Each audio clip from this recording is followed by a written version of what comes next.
بعديها اللي مضايقه. دي جميله. طب انا عايزه اسالك يا احمد، انتوا ممكن عندكم يعني مثلا حد زي يكون اتفرج عليكم ومشجع نفسه ان هو يشترك معاكم، ممكن ده يحصل؟ بالظبط، احنا قلنا كده في المبادره اول ما طلعناها ان لو اي حد حابب انه يتطوع سواء كان مركز او فرد بيتصل بينا على طول.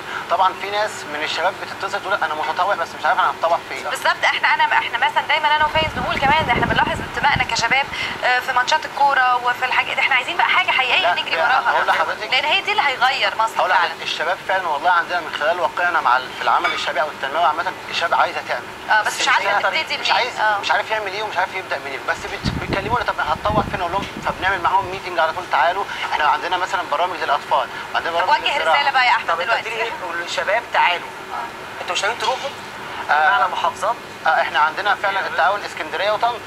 فبتوع اسكندريه بيستقبلوا بتوع اسكندريه في مكانهم، وفي طنطا بيستقبلوا بتوع طنطا في مكانهم. معانا برضه زمان محمد شمال من اسكندريه اساسا، كانوا معانا مكانه بحلقه برضه.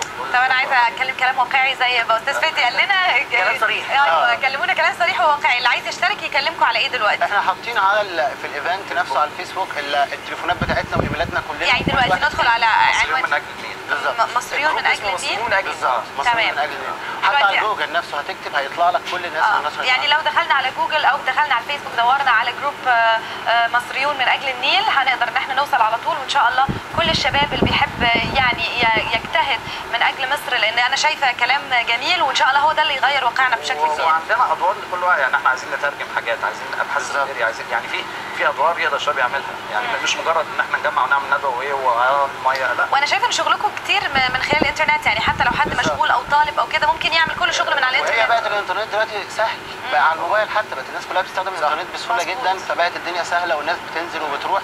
بس المهم يعني يلا يعني يا ريت حتى الشباب اللي خارجين كليه الزراعه، بحكم ان الناس كلها بتنظر لكليه الزراعه ان دي اقل كليه في مصر، اهو دلوقتي بنقول ان اللي خارجين كليه الزراعه ارجوكم ساعدونا. الفكره انه يعني اغلب برضه بصراحه اغلب اللي دخلوا كليه الزراعه داخلينها غير رغبه. فخلينا صفاء هو كاره عيشته في الكليه. طب الصراحه انت عايزينك كتير يا يعني ما فيش وقت ده تقعد مع فادي كده انا فايز. تمام. هل في وزارات مصدقكم، وزاره الري، وزاره الزراعه؟ احنا الابحاث اللي احنا عملناها معتمده من وزاره الري، يعني هي بتبقى ايه؟ بناخد ابحاث وزاره الري كلفت مثلا هيئات دوليه مع هيئات مصريه انها تعمل الابحاث دي، وطلعت الابحاث وانتجت، بس المشكله عايزه مجهود في تطبيقها. فبالتالي احنا الابحاث دي معتمده، احنا مش بنخترع منهج علمي خاص. الناس اللي بنتعامل معاهم الخبراء دول في منهم بيتعاملوا مع وزاره الري او في منهم كده، وعايزين وبنتعامل عن طريق جمعيات التنميه الزراعيه والمرشدين الزراعيين دول اللي هم الواجهه بتاعتنا قدام المزارع، دول اللي احنا بنبتدي التوعيه بتاعتهم. فاحنا مش بنعمل حاجه بعيده عن شغل وزاره الري ولا حاجه غريبه عنهم، يعني مجرد بطبق بس حاجات هو عملها. طيب اخر سؤال عايز اعرف من حضرتك، اجنده الاولويات بتحددوها على اساس ايه؟ يعني بعد ما هتخلصوا مثلا مشكله النيل هتلجأوا لايه؟ يعني في مثلا حد معين في حد معين هو اللي بيحدد الاجنده؟ لان احنا عندنا حاجات كتير. احنا مع بعض زي ما بقول لحضرتك، يا مصريين من اجل النيل دي البدايه.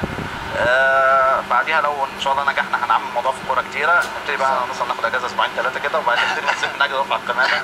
نبتدي يعني الحقيقه دي مهمه جدا. انا عايزه اقول لحضرتك زمان كنا لما نسافر بره مصر نرجع في كالتشر شوك، دلوقتي تطلع الساحل تيجي القاهره يجي لك كالتشر شوك. يعني الصدمه اللي هو القمامه فعلا بقت كارثه حقيقيه في القاهره. نتكلم بقى اللي هو ايه الحكومه ما بتشيلش كم. انا كنت سايق على المحور قدامي عربيه مرسيدس اس كلاس كيس برتقال وموز عليا فراغ يعني مش منتاليتي غريبه جدا والناس متعلمه.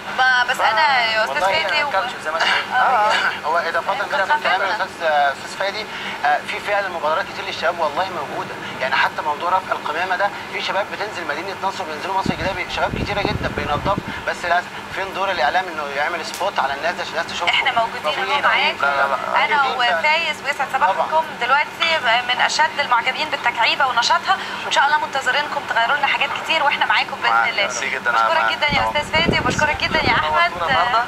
وفي انتظار زي ما ساره قالت في مبادرات ثانيه ان شاء الله. احنا محتاجين، احنا مش هنخلص. لو انتوا معانا بقى في موضوع الزراعه، لو تقدروا تغطي لما نعمل نتائج ملموسه ان شاء الله. باذن الله هنتابع خطوه بخطوه نشوف ايه اللي حصل، ابتديتوا ازاي ووصلتوا لغايه فين. ده شيء يشرفنا.